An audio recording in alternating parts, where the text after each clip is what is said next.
Hello दोस्तों, आप सभी लोग का हमारे इस यूट्यूब चैनल में स्वागत है। आज के इस वीडियो में हम लोग बात करने वाले हैं क्लास टेंथ जो बच्चा 2025 में क्लास टेंथ का फाइनल एग्ज़ाम देने वाला है, उन सभी लोगों के लिए क्लास बहुत ही महत्वपूर्ण होने वाला है। तो आप सभी लोग से एक छोटी सी रिक्वेस्ट है, और आप सभी लोग हमारे चैनल पर नए हैं तो चैनल को सब्सक्राइब ज़रूर करें और अपने दोस्तों में भी शेयर ज़रूर करें। ठीक है, तो हम लोग चलते हैं अपने प्रश्न की ओर।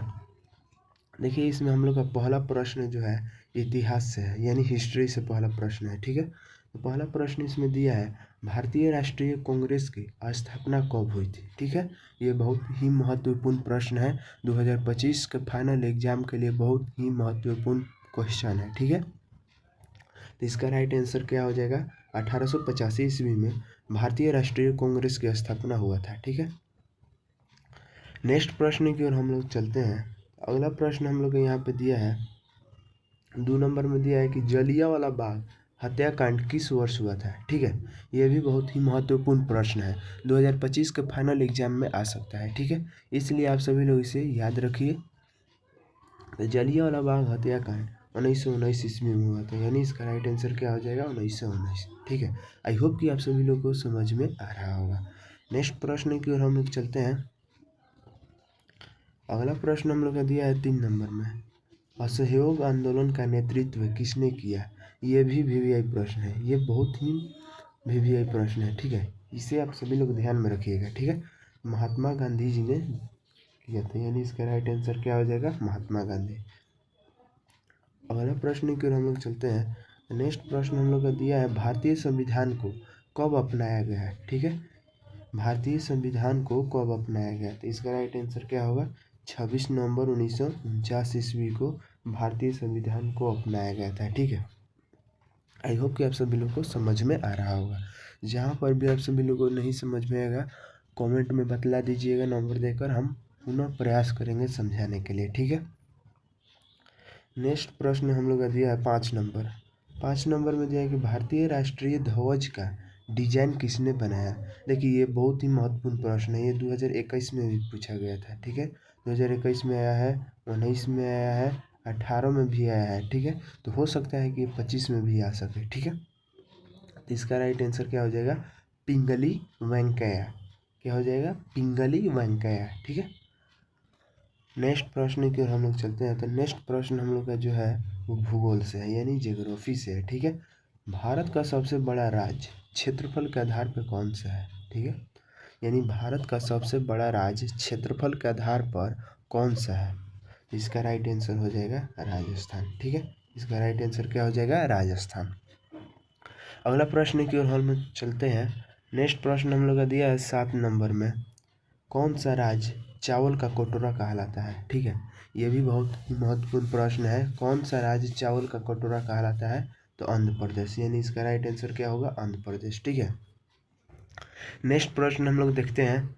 अगला प्रश्न हम लोग का दिया है, गंगा नदी का उद्गम स्थल कहाँ है। ठीक है, यानी गंगा नदी कहाँ से निकलती है, यानी उसका उद्गम स्थान कहाँ पर है। ठीक है, तो इसका राइट आंसर हो जाएगा गंगोत्री। गंगोत्री कहाँ है, तो ग्लेशियर में है, यानी गंगोत्री के ग्लेशियर से गंगा नदी का उद्गम स्थान है, यानी वहाँ से निकलती है। ठीक है, अगला प्रश्न हम लोग देखते हैं।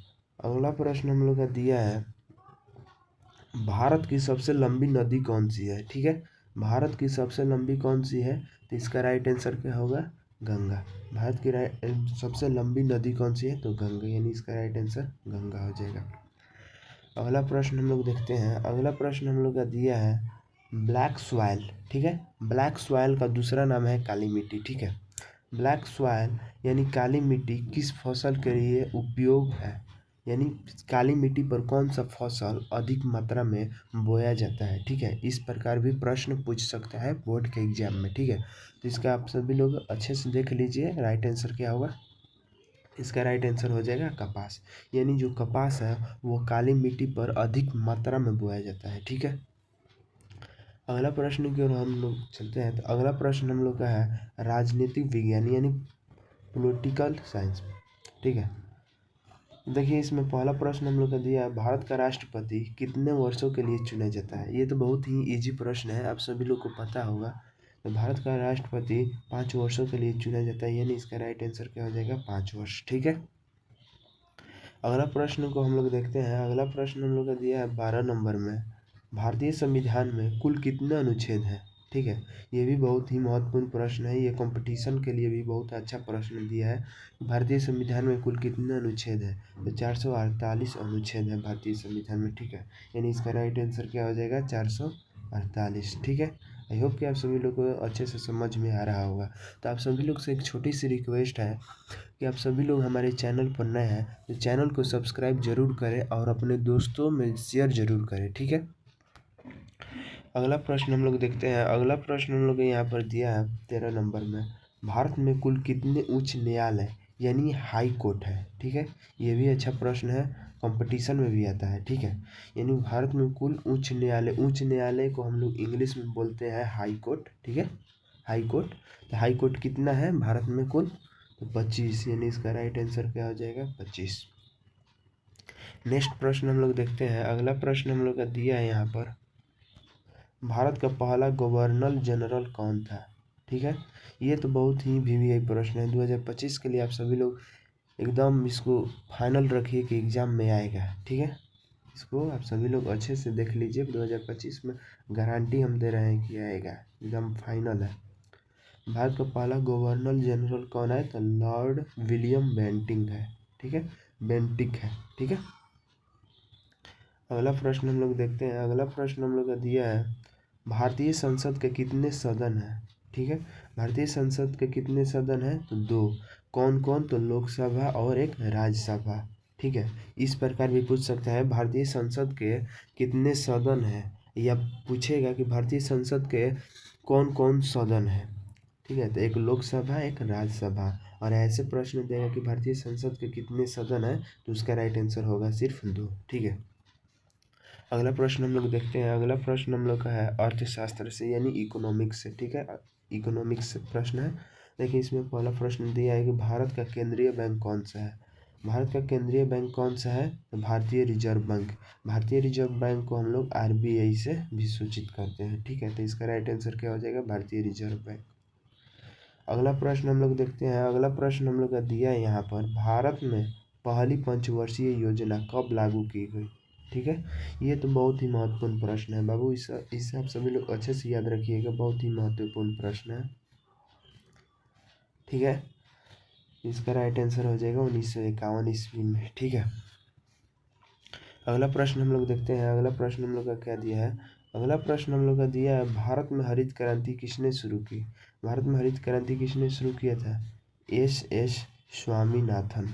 ये भी बहुत ही महत्वपूर्ण प्रश्न है, इसका राइट आंसर क्या होगा MS स्वामीनाथन। ठीक है, इसे भी आप सभी लोग अच्छे से ध्यान में रखिए, जहाँ पर भी डाउट हो रहा है आप सभी लोग कमेंट में बतला दीजिए, और कमेंट में बतलाने में डर लग रहा है तो हमारे डिस्क्रिप्शन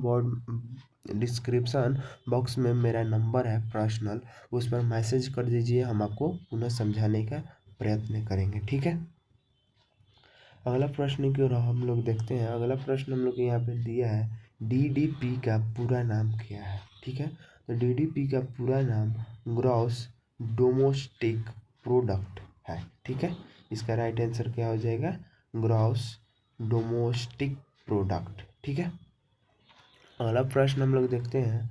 अगला प्रश्न हम लोग का दिया है यहाँ पर, मेक इन इंडिया कार्यक्रम कब शुरू हुआ। ठीक है, यानी मेक इन इंडिया कार्यक्रम कब शुरू हुआ था। ठीक है, तो इसका राइट आंसर हो जाएगा 2014 में चालू हुआ था। ठीक है, आज का ये अंतिम क्वेश्चन था। आप सभी लोग को मैं आशा करता हूँ कि इस वीडियो में कुछ सीखने को मिला होगा, और आप सभी लोग इस वीडियो के माध्यम से कुछ सीखे होंगे। तो आप सभी लोग हमारे चैनल को सब्सक्राइब जरूर करें और अपने दोस्तों में भी शेयर जरूर करें। आज के लिए इतना ही। ठीक है, हम लोग मिलते हैं नेक्स्ट वीडियो में।